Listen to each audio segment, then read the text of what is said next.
আমি তোমাদেরকে হুকুম দিচ্ছি, ওয়ালাউ আন্নাহুম ইয সালামু আনফুসাহুম জাউকা, বান্দারে যদি গুনাহ করে ফেলো আমার রহমত থেকে মুখ ফিরে তুমি চলে যাইও না।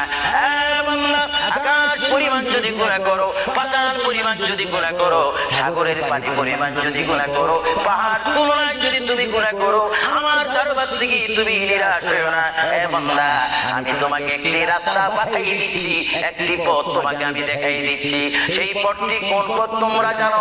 ওয়ালাউ আন্নাহুম ইয যালামু আনফুসাহুম জাউকা, বান্দারে যখন তোমরা বরবাদ হয়ে যাবে তখন তোমাদেরকে একটা পথ আমি তোমাদেরকে দেখাই দিলাম।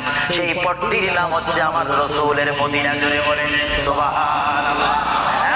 বান্দা, আমার নবীর দরবারে গিয়ে কেঁদে কেঁদে তোমরা বলো, ইয়া রাসূলুল্লাহ, ইয়া হাবিবাল্লাহ, আয়া কায়া রাসূল।